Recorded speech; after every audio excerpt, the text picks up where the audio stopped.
오늘 우리가 함께 읽은 본문 말씀을 중심으로 그 아이를 대신하여 라는 제목으로 함께 은혜를 나눠보려고 합니다.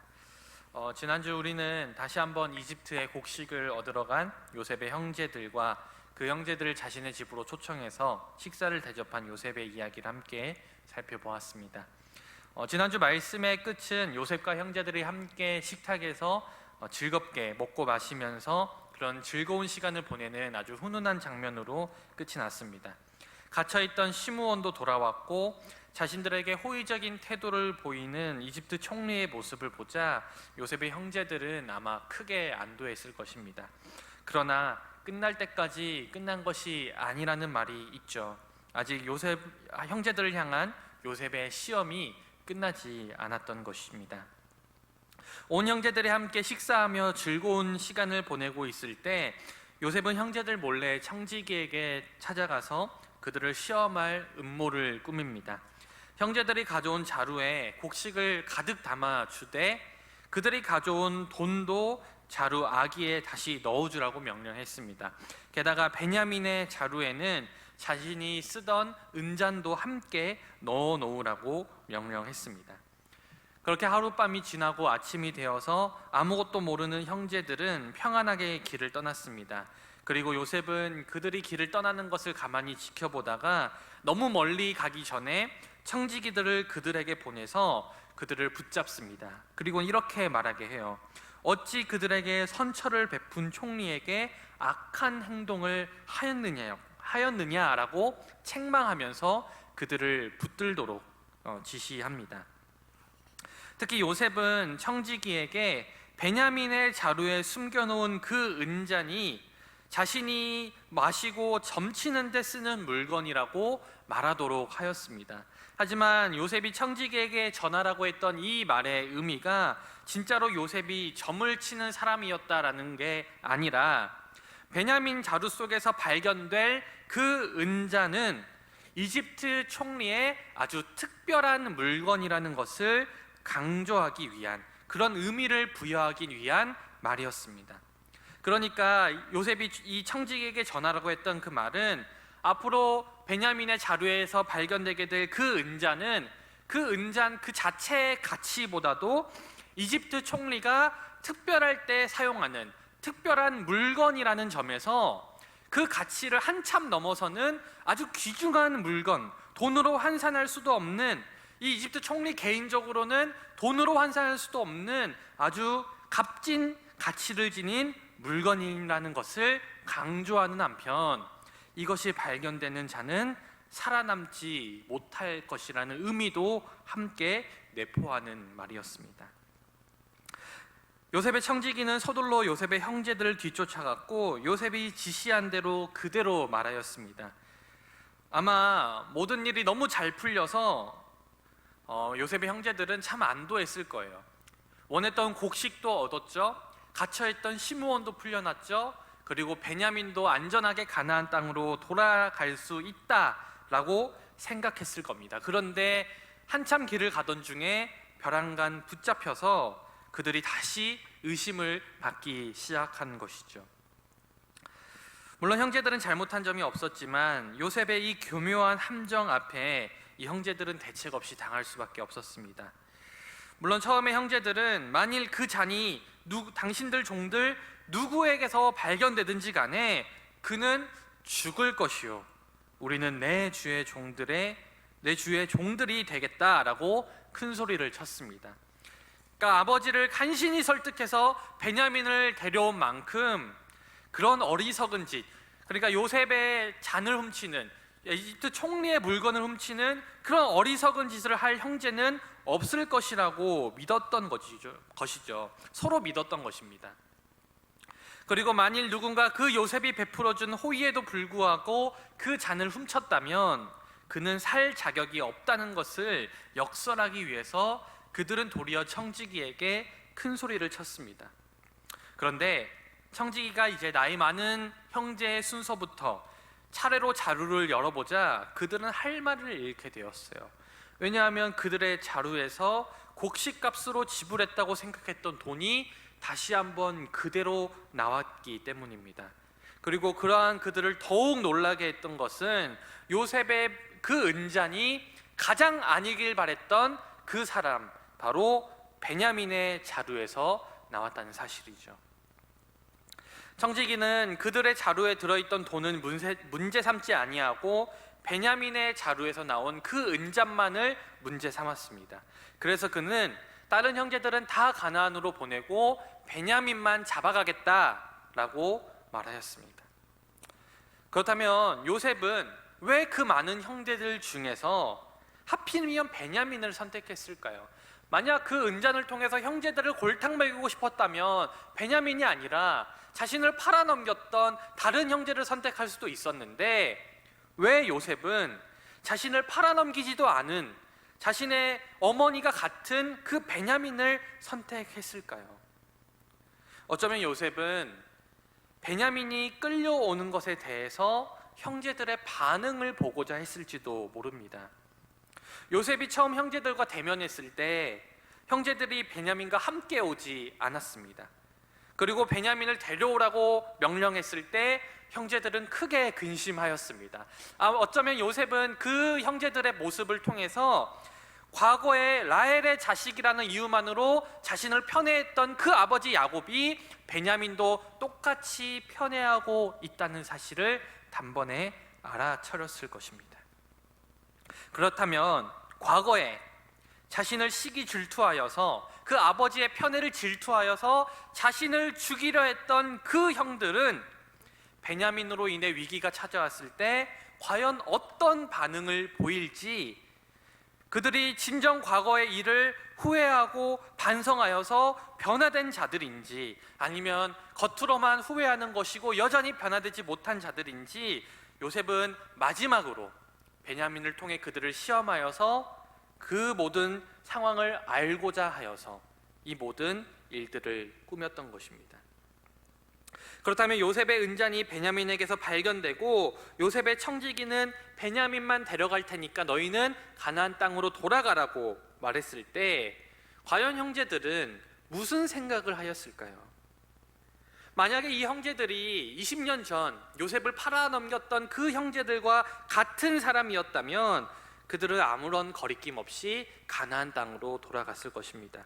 안 그래도 베냐민을 향한 아버지의 편애로 인해서 자식 취급도 못 받고 있는데, 누구든 왕의 물건을 가져간 사람은 죽을 것이라고 단언한 상황에서 베냐민의 자루에서 은잔이 나왔고 자신들은 그냥 돌아가도 된다고 하니까 이거는 정말로 감사한 상황이죠. 손 안 대고 코 풀 수 있는, 손 안 대고 베냐민을 제거할 수 있는 그러한 기회였습니다. 그리고 형제들은 가나안으로 돌아가서 그냥 온갖 변명과 필요하면 거짓말까지 하면서 자신들이 왜 베냐민을 이집트에 두고 올 수밖에 없었는지 아버지에게 그렇게 얘기했을 거예요. 그들이 요셉을 팔아넘긴 다음에 요셉이 찢겨 죽였습니다, 짐승이 습격했습니다, 거짓말했던 것처럼 그들은 얼마든지 베냐민을 이집트로 보내고 거짓말할 수 있었습니다. 게다가 무엇보다 이미 요셉에 대한 자신들의 잘못이 드러난 마당에 다시 요셉의 집으로 돌아간다는 것은 모두가 죽을 수도 있는 일이었어요. 그러니 베냐민만 넘기고 다른 형제들은 가나안 땅으로 돌아가는 것이 다른 형제들과 아버지의 목숨을 보존할 수 있는 확률을 조금이나마 높일 수 있는 길이었습니다. 그런데 이번에 형제들은 그런 길을 선택하지 않습니다. 동생 베냐민의 신변에 대한 우려와 늙은 아버지에 대한 걱정이 그들 개인의 관심사와 그들 개인의 이익을 앞서기 시작했다는 것이죠. 그래서 형들은요, 옷을 찢으며 끌려가는 베냐민과 함께 요셉의 집으로 돌아갔습니다. 모든 형제들이 다 성으로 돌아왔을 때 요셉은 아직 집에 머물러고 있었어요. 그리고 그들은 요셉 앞에 바짝 엎드립니다. 이때 성경은 유다와 그의 형제들이 요셉의 집에 이르렀다라고 기록하고 있는데, 이것은 앞으로 유다가 이 형제들을 구할 아주 결정적인 역할을 할 것이라는 것을 암시하는 표현입니다. 요셉은 형제들에게 자신이 점을 잘 치는 줄 알지 못했느냐라고 책망합니다. 이것 또한 요셉이 실제로 점을 치는 사람이라는 뜻이 아니라 자신을 이집트 사람으로 포장하면서 형제들을 압박하기 위한 그러한 말이었습니다. 이때 유다가 형제들 대표해서 나서게 되죠. 물론 요셉의 형제들은 죄가 없었습니다. 그러나 영문은 알 수 없지만 확실한 물증이 나온 이상 자신들의 결백을 입증할 방법이 도저히 없기 때문에 형제들은 이제 요셉의 자비에 호소할 수밖에 없었던 것이죠. 그래서 유다는 자신들의 결백을 증거할 증거를 제시하겠다고 주장하지 않습니다. 오히려 자신들의 죄를 다 인정할 테니까 모두가 다 노예가 되겠다라고 이야기를 합니다. 그러나 요셉은 형들이 정말로 이전의 잘못을 후회하고 있는지 알아보기 위해서 20년 전 자신을 팔아넘겼던 그 상황과 비슷한 분위기를 막 조성하기 시작하는 것이죠. 그래서 뭐라고 말하냐면 요셉 또한 베냐민만 여기 남고 나머지는 돌아가라고 이야기합니다. 이에 유다는 최근에 그의 집안에 있었던 일로 이야기를 시작합니다. 곡물을 사기 위해 처음으로 이집트를 찾았을 때 요셉이 그를 정탐꾼으로 몰았던 것을 시작으로 이 두 번째 여정이 얼마나 어려운 상황에서 겨우 이루어졌는지 설명하였습니다. 무엇보다 요셉의 이 무리한 요구로 인해 일이 복잡하게 꼬였고 아버지가 왜 그토록 베냐민을 이집트로 보내기를 꺼려할 수밖에 없었는지에 대해서 차근차근 그 배경을 설명해 주기 시작했어요. 특히 유다는 나이가 많은 그 아버지의 초점을 맞추어서 자신의 변명을 이야기하고 있습니다. 나이가 많은 아버지가 전에 가장 사랑했던 아들을 잃고 경험했던 그 아픔에 대해서 이야기하면서 베냐민이 이집트의 노예로 잡혀 있다는 소식을 들으면 어떻게 반응하실지 너무나 잘 알기 때문에 그것이 너무 두렵다는 점을 부각시켰습니다. 여러분, 오늘 유다가 요셉 앞에서 했던 이 연설이 정말로 인상 깊은 점은 유다가 자기 아버지 야곱의 편애를 인정하고 있다는 사실이에요. 여러분, 어떻게 하여서 자신의 아버지가 막내 베냐민만을 사랑하고 막내 베냐민만을 의지하게 되었는지 그것을 설명하는 또 다른 아들 이 유다의 마음이 과연 어떠했을까요? 아마도 평생 그를 사랑해주지 않은 그 아버지에게 가졌던 그 마음, 그 불만, 그 서운함이 복받쳐 올라왔을 것입니다. 아버지 야곱은요, 아내들 중에서 라헬밖에 몰랐고 그 자녀들 중에서는 라헬이 낳은 자녀들밖에 몰랐습니다. 유다를 낳아준 어머니 레아는요 2등급 아내였고요, 그 레아의 자식들도 2등급 자식들이었습니다. 이러한 자신의 그 비참한 상황을 처음 보는 이방인 앞에서 설명해야 하는 이 유다의 모습이 정말로 마음이 아픈 것이죠. 특히나 유다는 아버지가 자신에게 했던 말 중에 가장 뼈아팠던 말을 회고합니다. 27절에 유다는 이렇게 말해요. 주의 종 우리 아버지가 우리에게 이르되 너희도 알거니와 내 아내가 내게 두 아들을 낳았으나. 여러분, 야곱은요 마치 자신에게 아내가 한 명밖에 있지 아니하고 아들도 그 아내를 통해 얻은 두 아들밖에 없는 듯이 이야기하고 있습니다. 그리고 그 이야기를 하는 대상이 누구예요? 또 다른 아들이라는 것이죠. 그러니 야곱의 말에 의하면 유다를 포함한 나머지 아들들은 그냥 사생아일 뿐입니다. 당연히 유다와 그 형제들이 아버지로부터 아들 대접을 받았을 리도 없는 것이죠. 야곱은요 베냐민을 지키기 위해서 이집트에 억류되어 있던 시므온을 죽은 아들 취급하였습니다. 이미 죽었다고 얘기했어요. 이러한 아버지의 편애를 자신의 입으로 설명하면서 그러한 아버지를 위해서라도 베냐민만은 가나안으로 데려가야 한다고 말하는 이 유다의 마음, 이 유다의 이야기가 참으로 우리의 마음을 아프게 하는 것이죠. 그런데요, 유다는요 그 아버지를 위해서, 나를 사랑해주지 않은 그 아버지를 위해서 아버지가 사랑하는 아들 베냐민 대신 자신이 종이 되겠다라고 간청합니다. 여러분, 20년 전에 아버지의 편애로 인해 요셉을 미워하여서 그를 이방 나라의 종으로 팔아 넘기자고 가장 먼저 제안한 사람이 누구였는지 기억하십니까? 바로 유다였어요. 유다. 그런데 그 유다가 지금은 베냐민을 향한 아버지의 편애를 근거로 자신이 베냐민 대신 종이 되겠다고 간청하고 있는 거예요. 여러분, 이 유다의 결단은 정말로 대단한 결단이죠.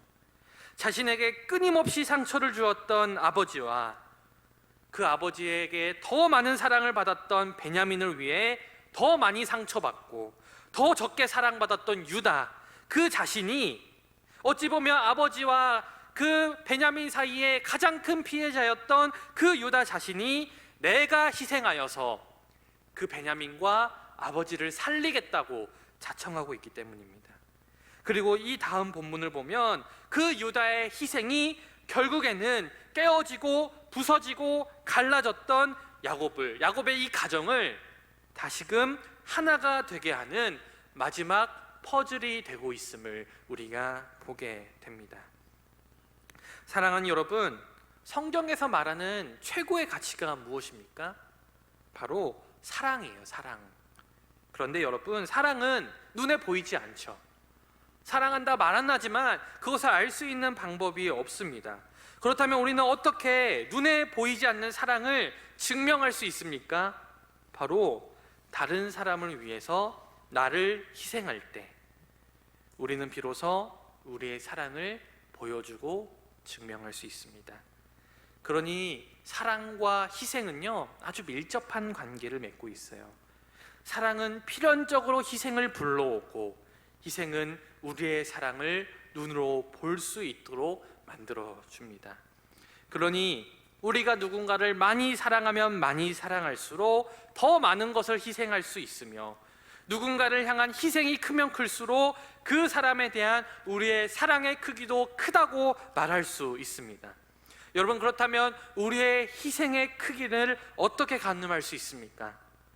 희생의 크기는 두 가지로 가늠할 수 있는데, 첫 번째는 내가 그 사람을 위해 무엇을 포기했는가이고, 두 번째는 내가 누구를 위해 희생했는가입니다. 여러분들이 누군가를 위해 포기하는 것이 크면 클수록 그 희생, 그 사랑은 큰 것이고, 여러분들이 도저히 사랑할 수 없는 사람을 위해서 자신을 희생한다면 그 사랑 역시 너무나 큰 사랑입니다. 그러니 세상에서 가장 큰 사랑은 원수를 위해서 자신의 목숨까지도 포기하는 희생입니다. 오늘 유다는 아버지로부터 사랑받지 못한 그 아들이 아버지를 위해 희생하는 너무나도 큰 사랑의 모습을 보여주었습니다. 그런데 이런 유다의 사랑과는 비교할 수도 없는 사랑을 보여주신 분이 계시죠. 바로 예수 그리스도입니다. 여러분, 원래 우리는요, 죄를 짓고 나서부터는 하나님과 원수된 관계였습니다. 모든 인간이 하나님과 원수된 관계였어요. 하나님이 아름답게 창조해 놓은 창조 세계를 파괴한 존재이고 하나님을 대적한 존재입니다. 죄는 우리를 하나님과 원수되게 만들었어요. 그것도 모자라서 인간은요, 하나님이 보내신 하나님의 아들을 십자가에 잔혹하게 못 박아 죽여버렸습니다. 그러니 인간보다 하나님의 더 큰 원수는 없습니다. 하지만 하나님께서는 원수된 우리를 위해서 아들을 희생하셨고, 예수 그리스도는 원수된 우리를 위해 십자가에서 자신의 목숨을 바치셨습니다. 예수님께서는 우리에게 말씀하셨죠. 원수까지도 사랑하라고. 그리고 예수님께서는 자신의 생명을 우리에게 주심으로써 그 말씀을 친히 보여주셨습니다. 그런데 여러분, 놀라운 것은요, 나를 버리고 나를 희생하면 희생할수록, 그렇게 다른 사람들을 그렇게 사랑한다면 깨어지고 부서진 관계가 회복된다는 사실이에요. 오늘 유다가 아버지와 동생을 위해 희생하기로 자처했을 때 도저히 해결되지 않을 것 같았던 20년도 더 넘게 이 야곱의 가정 속에 묵어있던 관계의 이 답답한 벽들, 아버지와 아들과의 갈등, 형제와 형제 사이의 갈등이 유다의 희생으로 인해 단번에 그 막힌 담이 허물어지고 다시금 온 가족이 하나가 되는 일이 벌어지게 됨을 우리가 보게 됩니다. 예수님도 마찬가지죠. 그분이 자신의 몸을 들여서 우리를 위해 희생하였을 때 죄로 인해 깨어지고 부서져서 더 이상 회복되지 않을 것 같았던 하나님과 우리와의 관계가 다시 한번 회복되고 하나님과 우리 사이에 막혀진 담이 허물어지는 것을 보게 되었습니다. 사랑하는 여러분, 살다 보면요, 우리에게도 꼭 풀어야 하지만 너무나 풀기 어렵고 때로는 풀리지 않는 그 답답한 관계들이 생길 수도 있습니다. 생각만 해도 숨쉬기 어려울 정도로 꽉 막히고 꽉 답답한 그러한 관계들이 우리의 삶 속에 있을 수 있습니다. 그러한 꽉 막힌 관계에 막힌 담을 헐고 진정한 화해의 자리에 이르게 되는 마지막 관문은 나를 힘들게 한 그 사람을 위해 나를 희생하기로 결단하는 그 아름답고도 고통스러운 결단입니다. 그러나 이 결단의 행동은요, 너무나 힘들고 너무나 고통스러운 행동이죠. 나를 사랑한 사람을 위해서 나를 희생하는 것도 쉽지 않은데, 나를 해하려고 했던 사람들, 나를 나쁘게 대했던 사람들, 생각만 해도 화나는 사람들, 그러한 사람을 위해서 내가 희생하고 내가 화해를 자처해야 된다는 것이 세상의 논리로서는 거의 불가능한 일이고 세상에서는 찾아볼 수 없는 일입니다. 그러나 나를 위해, 하나님의 원수된 나를 위해 하나님의 아들이 생명을 버리고 희생했다는 사실을 믿는다면, 우리가 먼저 그 화해의 손길을 예수님으로부터 건네받았다는 것을 믿는다면, 우리를 괴롭게 하는 이들을 위한 우리의 희생은 티끌과도 같다는 것을 우리가 깨닫게 되죠. 그리고 그것을 깨달을 때 그리스도인들은 나에게 해를 당하고 나를 힘들게 한 그 사람도 기꺼이 껴안을 수 있습니다. 여러분, 나를 힘들게 하는 사람, 나를 고통스럽게 하는 사람을 위해 나의 자존심을 희생시키고 나의 삶을 희생하여서 그들을 용서하고 그들을 품어준다는 것은 세상의 논리로는 이해할 수가 없는 일입니다.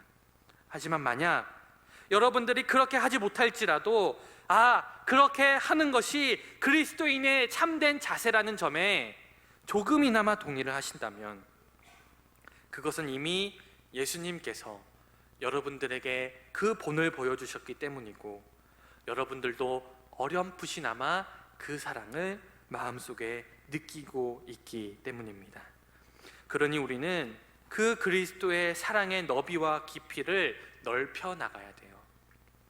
단순히 동의되는 것이 넘어서 조금씩 자기 희생의 범위를 넓혀 나가는, 그 자기 희생의 범위가 깊어지고 넓어지는 그 비결은 바로 나에게 있는 것이 아니라 예수 그리스도의 사랑을 더 깊이 깨닫는 데 있기 때문입니다.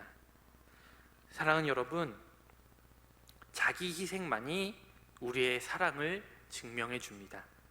자기 희생만이 끊어진 관계를 회복시킵니다. 사랑하는 여러분, 부디 나를 위해서 십자가에 달리신 예수 그리스도의 그 사랑을 깊고 넓게 깨달아서 설령 내가 피해자라고 여겨지는 그 관계들 속에서도 여러분들이 먼저 희생을 결단하여 막혀진 관계의 담을 허물고 평화와 화해와 사랑의 자리로 나아가는 저와 여러분 다 되시기를 주님의 이름으로 간절히 축원드립니다.